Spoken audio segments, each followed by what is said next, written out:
નવું ચેપ્ટર શીખીએ જે છે માહિતીનું નિયમન અને એકદમ સહેલું અને સરળ છે, તો તમને બધાને આવડી પણ જશે. તો ચલો આપણે જોઈએ ચેપ્ટર નંબર 3. શું છે તો કે માહિતીનું નિયમન. માહિતી એટલે કે ડેટા અને નિયમન એટલે કે જે તેનું સંભાળતું એને શું કહેવાય તો કે હેન્ડલિંગ, એટલે કે માહિતીનું નિયમન એટલે કે ડેટા હેન્ડલિંગ. તો ચલો આપણે એમાં જોઈએ કે ખાલી જગ્યા. તો કે ખાલી જગ્યામાં પહેલું શું છે તો કે આ મેળવેલા અવલોકનોના સમૂહને ખાલી જગ્યા કહે છે. એટલે કે આપણને જે કંઈ પણ અવલોકનો મળ્યા હોય તેનો જે સમૂહ ભેગો થાય એટલે એને શું કહેવાય છે તો કે માહિતી. પછી છે આપણી પાસે મેળવેલા અવલોકનોની કિંમતને શું કહેવાય છે તો કે પ્રાંતાંક કહેવાય છે. એટલે કે આપણે જે અવલોકનો મળ્યા તેની જે આપણે કિંમત મેળવવામાં આવી તેને શું કહેવાય છે તો કે પ્રાપ્તાંક. પછી છે તેવી જ રીતે આપણી પાસે ત્રીજું. તો એમાં શું છે મેળવેલા પ્રાપ્તાંકો પૈકી મહત્તમ પ્રાંતાંક અને ન્યૂનતમ પ્રાંતાંક વચ્ચેનો તફાવત ખાલી જગ્યા કહેવાય છે. એટલે કે આપણે જે માહિતી મળી છે તેમાં જે પ્રાંતાંકો મળ્યા એમાં સૌથી મહત્તમ એટલે કે સૌથી મોટો અને ન્યૂનતમ એટલે કે સૌથી નાનો, એટલે કે સૌથી મોટો અને સૌથી નાનો જે પ્રાંતાંક મળ્યો તેના વચ્ચેનો તફાવત એટલે કે બેની બાદબાકી કરતા જે આપણને મળે છે તેને શું કહેવાય છે તો કે વિસ્તાર. પછી તેવી જ રીતના છે આપણી પાસે ચોથું. તો એમાં શું છે કે જે માહિતીના અવલોકનોને ગુણધર્મો દ્વારા દર્શાવી શકાય તે માહિતીને ખાલી જગ્યા માહિતી કહેવાય છે. એટલે કે જે અવલોકનો આપણે ગુણધર્મ એટલે કે ગુણધર્મ દ્વારા દર્શાવી શકાય તેને શું કહેવાય તો કે ગુણાત્મક માહિતી. જ્યારે જે માહિતીના અવલોકનોને સંખ્યા દ્વારા દર્શાવી શકાય તો તેને ખાલી જગ્યા માહિતી કહેવાય. તો કે શેના દ્વારા દર્શાવી શકાય તો કે સંખ્યા દ્વારા, એટલે કે શું આવશે તો કે સંખ્યાત્મક માહિતી. પછી તેવી રીતના છે આપણી પાસે છઠ્ઠું. તો એમાં આપણને કીધું છે કે લંબ આલેખમાં દરેક સ્તંભથી ખાલી જગ્યા પહોળાઈ હોય છે. એટલે કે આપણે આલેખ દોરીએ તો તેમાં જે સ્તંભ આવે તેની સ્તંભની પહોળાઈ તો કે પહોળાઈ હંમેશા સરખી હોય છે. તેવી જ રીતના છે હવે આપણી પાસે સાતમું. તો એમાં આપણને શું કીધું છે તો કે આવૃત્તિ વિતરણમાં દરેક વર્ગમાં કેટલા પ્રાપ્તાંક છે તે દર્શાવતી સંખ્યાને ખાલી જગ્યા કહેવાય છે. એટલે કે આવૃત્તિ વિતરણ છે આપણી પાસે એમાં વર્ગ આપવામાં આવે છે. તે એક કેટલા વર્ગ છે તે દર્શાવતી સંખ્યાને શું કહેવાય તો કે આવૃત્તિ કહેવામાં આવે છે. પછી છે આઠમું. એટલે કે માહિતીના પ્રાંતાંકોના સરવાળાને માહિતીની સંખ્યા વડે ભાગતા મળતી કિંમત ખાલી જગ્યા કહેવાય છે. એટલે કે આપણને પ્રાંતાંકો છે તેના સરવાળો કરતા અને પ્રાંતાંકોની સંખ્યા વડે તેને ભાગતા આપણને જે કિંમત મળે તેને શું કહેવાય તો કે સરાસરી. પછી આપણી પાસે નવમું. તો એમાં કીધું છે કે ચડતા ક્રમમાં ગોઠવેલી માહિતીમાં બરાબર વચ્ચે આવેલા પ્રાંતાંકની માહિતીનો ખાલી જગ્યા કહેવાય છે. એટલે કે જે પ્રાપ્તાંક રહ્યા એને સૌથી પહેલા શું કરવાનું તો કે ચડતા ક્રમમાં ગોઠવવાનું. ચડતા ક્રમમાં ગોઠવીએ ત્યારે બરાબર જે વચ્ચે જે પ્રાપ્તાંક આવે તેને શું કહેવાય તો કે મધ્યસ્થ કહેવાય છે. હવે તેવી જ રીતના છે 10મું. તો એમાં શું આપ્યું છે તો કે આપેલી માહિતીના સૌથી વધુ વખત આવતા પ્રાપ્તાંકના માહિતીને ખાલી જગ્યા કહેવાય છે. એટલે કે જે આપણે પ્રાપ્તાંકો આવ્યા છે તેમાં જે પ્રાપ્તાંક સૌથી વધુ વખત આવે છે તે માહિતીને શું કહેવાય છે તો કે બહુલક કહેવામાં આવે છે. હવે તેવી જ રીતના જોઈએ આપણે 11મું. તો 11માં આપણને શું કહેવામાં આવ્યું છે તો કે અશક્ય ઘટનાની સંભાવના ખાલી જગ્યા છે. એટલે કે એવી ઘટના કે જે બની શકે તેવી જ નથી તો એ ઘટનાની સંભાવના શું આવે તો કે હંમેશા તે શૂન્ય જ આવે. જ્યારે બીજું તો એમાં શું કીધું છે તો કે નિશ્ચિત ઘટનાની સંભાવના ખાલી જગ્યા છે. નિશ્ચિત એટલે તે કે ગમે તેમ કરો તો તે ઘટના બની શકે, તે ન બને તેવું બને જ નહીં. જે સંખ્યા બની શકે તેવી જ હોય તે નિશ્ચિત ઘટના કહેવામાં આવે છે. તો તેની સંભાવના કેટલી થાય તો તેની સંભાવના હંમેશા એક જ થાય. હવે જોઈએ આમાં આપણે વિકલ્પો. આપણને વિકલ્પો આપ્યા છે. તો હમણાં આપણે ખાલી જગ્યા જોઈ તેના ઉપરથી વિકલ્પ તો બધાને આવડશે જ છે અને આ સૌ સહેલું છે તો બધાને જરૂર આવડશે. તો જોઈએ આપણે આમાં વિકલ્પો. તો વિકલ્પોમાં આપણને શું કહેવામાં આવશે કે કોર્સમાં આવેલા વિકલ્પોમાંથી સૌથી સાચો વિકલ્પ પસંદ કરી નીચેના વિધાનમાં ખાલી જગ્યા પૂરો. એમ કહેવામાં આવે છે કે આપણને કાઉન્સમાં જે વિકલ્પો આવ્યા છે તેમાંથી સાચો વિકલ્પ શોધીને ખાલી જગ્યાઓ પૂરવાની છે.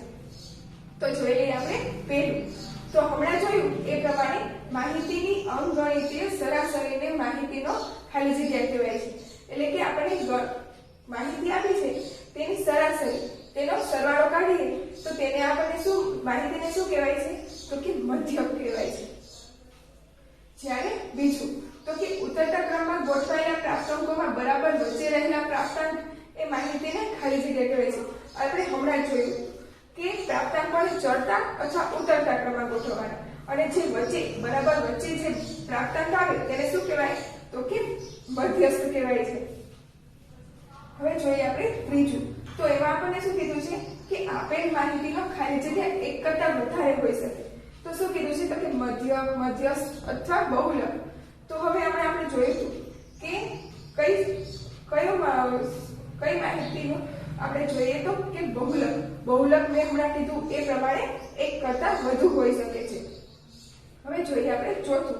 તો કે આપેલ માહિતીની સરાસરી માહિતીના દરેક અવલોકન ખાલી ન હોય, ખાલી જગ્યા ન હોય તો કે જેટલી કરતાં મોટી અથવા કેટલા કરતાં નાની. એટલે કે આપણે એમ કીધું છે કે આપેલ માહિતીની સરાસરી માહિતીના દરેક અવલોકન કરતાં હંમેશા કરતાં મોટી ન હોય. એટલે કે સરાસરી નહીં, બધાનો સરવાળો કરતાં જે આપણે માહિતી મળે એ અવલોકન કરતાં મોટી હોઈ શકે નહીં.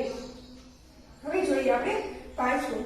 તો એમાં આપણને શું કીધું છે તો કે 11, 18, 3, 6, 4, 7 ને 5 માહિતીનો વિસ્તાર ખાલી જગ્યા છે. હવે આપણે શું શોધવાનું છે તો કે માહિતીનો વિસ્તાર. માહિતીનો વિસ્તાર શોધવા માટે આપણે શું કરવું પડશે તો કે સૌથી આમાં મોટી સંખ્યા શોધવાની. તો કે સૌથી મોટી સંખ્યા કઈ છે તો કે 18 અને સૌથી નાની સંખ્યા ગોતવાની. તો આમાં સૌથી નાની સંખ્યા કઈ છે તો કે 3. તો બધાને મળી ગઈ ને સૌથી મોટી સંખ્યા 18 અને સૌથી નાની સંખ્યા 3. તો હવે શું કરવાનું તો કે સૌથી મોટી સંખ્યામાંથી સૌથી નાની સંખ્યા બાદ કરવાની. તો ચલો 18 માંથી આપણે 3 બાદ કરીએ તો આપણને શું મળે તો કે 15. તો જો આપણી પાસે જવાબ આવી ગયો 15. તો માહિતીનો વિસ્તાર શું થયો તો કે 15. પછી તેવી જ રીતના આપણે જોઈ લઈએ છઠ્ઠું. તો એમાં શું કહેવામાં આવ્યું છે તો એમાં કહેવામાં આવ્યું છે કે 6, 21, 19, 2, 9, 17, 12 માહિતીનો મધ્યસ્થ ખાલી જગ્યા છે. અને આપણે ઓપ્શન આપ્યા છે કે 19, 12 અને 17. તો એ મધ્યસ્થ. હવે મધ્યસ્થ શોધવું હોય તો સૌથી પહેલા શું કરવું પડે કે આ રકમ છે એને ચડતા અથવા ઉતરતા ક્રમમાં ગોઠવવી પડે. તો ચલો આપણે અહીંયા આગળ ગોઠવી છે. તો આપણે અહીંયા ગોઠવી છે ચડતા ક્રમમાં. તો ચડતા ક્રમમાં ગોઠવીએ તો આપણને રકમ મળે 2, 6, 9, 12, 17, 19 અને 21. હવે આ છે એમાં સૌથી વચ્ચે સંખ્યા કઈ છે તો ચલો 1, 2, 3, 4, 5, 6 ને 7. 7 છે તો સૌથી વચ્ચેની સંખ્યા એટલે કે ચોથા નંબરની સંખ્યા. તો કે ચોથી સંખ્યા શું છે તો કે 12. આપણો મધ્યસ્થ શું કહેવાય તો કે 12 કહેવાય. હવે તેવી જ રીતના જોઈ લઈએ આપણે 7. તો તેમાં આપણને શું કહેવામાં આવ્યું છે તો તેમાં આપણને કીધું છે કે 7, 16, 5, 4, 13 પ્રાપ્તાંકોનો મધ્યક. હવે આપણને કીધું છે મધ્યક શોધવાનો છે અને આપણને ઓપ્શન શું આપ્યા છે તો કે 16, 7 અને 9. તો મધ્યક શોધવા માટે શું કરવાનું તો કે મધ્યક શોધવા માટે આ બધી સંખ્યાઓનો સરવાળો કરવાનો. તો ચાલો આપણે સરવાળો કરીએ તો કે 7, 16, 5, 4, 13 બધાનો સરવાળો કરીએ એટલે આપણને મળે છે કે 45. અને આપણે પાસે સંખ્યાઓ કેટલી છે તો કે 1, 2, 3, 4 ને 5. આપણી પાસે 5 સંખ્યાઓ છે તો શું કરવાનું 45 ના છેદમાં 5. હવે છેદ ઉડાડીએ તો કે 5 × 9 = 45. તો આપણી પાસે શું આવ્યા 9. તો આપણો જવાબ શું આવ્યો તો કે 9. તો આ બધી સંખ્યાઓનો મધ્યક શું મળ્યો આપણને 9 મળ્યો. ફ્રેન્ડ્સ બધાને સમજાય અને આવડી ગયું ને તો ચલો હવે આપણે આગળ જોઈએ. તો હવે શું છે તો કે 8. એમાં આપણને શું કીધું છે કે 8, 4, 9, 8, 3, 8, 10 ને 2 પ્રાપ્તાંકોનો બહુલક ખાલી જગ્યા છે. હવે મેં તમને ફ્રેન્ડ્સ કીધું હતું બહુલક એટલે કે જે સંખ્યા વધારે વાર આવતી હોય. તો આમાં કઈ સંખ્યા વધારે વાર આવે છે ફ્રેન્ડ્સ તો કે જોઈએ તો કે 8 રહ્યા તે સૌથી વધુ વખત આવ્યા છે. તો આપણો બહુલક શું થશે તો કે 8. તો હવે આપણે જોઈ લઈએ આગળ. તો આગળ આપણને આપ્યું છે 10 પ્રાપ્તાંકોનો મધ્યક. 4.8 છે તો બધા પ્રાપ્તાંકોનો સરવાળો ખાલી જગ્યા થશે. તો આપણે કીધું છે કે મધ્યક 10 પ્રાપ્તાંકો છે આપણી પાસે અને મધ્યક આપ્યા છે 4.5. તો હવે આપણે કીધું છે તેનો સરવાળો શું થશે તો ચલો આપણે જોઈ લઈએ. આપણે સરવાળો મેળવવા માટે શું કરવું પડશે તો કે આપણે પ્રાપ્તાંકો છે તેના ગુણ્યો મધ્યક કરવો પડશે. તો કે 4.5 છે આપણો પ્રાપ્તાંક એના ગુણ્યા 10 કરવા પડે.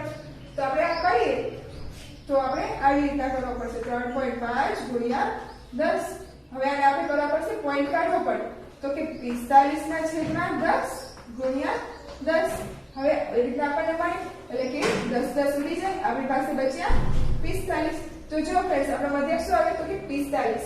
તો જો 45 આવી ગયા ને. હવે તેવી જ રીતના જોઈ લઈએ આપણે ખાલી જગ્યા વિકલ્પ નંબર 10. તો હવે એમાં આપણને શું કીધું છે તો એમાં આપણને કીધું છે કે 5 પ્રાંતાંકોનો સરવાળો 40 છે. તો પ્રાંતાંકોનો મધ્યક આપણે શોધવાનો છે. તો અને આપણને ઓપ્શન આપ્યા છે 5, 40 અને 8. તો ચલો આપણે મધ્યક શોધી લઈએ. તો મધ્યક શોધવા માટે આપણને કીધું છે કે સરવાળો કેટલો થાય છે તો કે 40. તો 40 સરવાળો થાય છે તો આપણે શું કરવા પડશે તેના છેદમાં કરવા પડશે 5 પ્રાંતાંકો. તો હવે આપણે છેદ ઉડાડીશું એટલે કે 5 8 એટલે કે હવે આપણી પાસે જવાબ શું આવ્યો તો કે 8. એટલે કે 5 પ્રાંતાંકોનો સરવાળો 40 છે તો પ્રાંતાંકોનો મધ્યક શું થશે તો કે 8. હવે તેવી જ રીતના જોઈ લઈએ 11. તો તેમાં શું કીધું છે તો કે પાસાને ઉછાળતા ઉપર 3 આવવાની સંભાવના. હવે પાસો તો બધાએ જોયો જ હશે. પાસામાં કેટલા આંકડા હોય, કેટલી સાઈડ હોય, બાજુઓ કેટલી હોય તો કે 6 બાજુ હોય. એટલે આપણે લેવાની કુલ બાજુ તો કે બધી થઈ 6. અને તેના ઉપર આંક કયા હોય તો 1 2 3 4 5 ને 6 એટલા હોય. અને એના ઉપર આપણે કીધું છે કે 3 આવે, 3 આવવાની સંભાવના કેટલી તો એમાં 3 કેટલી વાર હોય એક વખત પાસો ઉછાળે તો 3 તો કે 1. આપણી પાસે સંભાવના કેટલી તો કે એક વખત 3 આવી શકે તેવી સંભાવના છે. તો આપણી સંભાવના શું આવે તો કે સંભાવના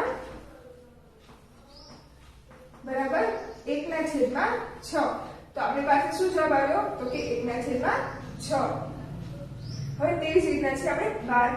તો કે સિક્કાને ઉછાળતા ઉપર કાંટો આવવાની સંભાવના. હવે કે સિક્કો આપણે એક સિક્કો છે તેને ઉછાળીએ તો તેના પર અથવા તો કાંટા અથવા તો રાજા બે આવી શકે. હવે તો તેમાં કાંટો આવે તેની સંભાવના કેટલી તો આપણે બાજુ કેટલી આવી શકે અથવા કાંટો આવી શકે અથવા તો આવી શકે રાજા.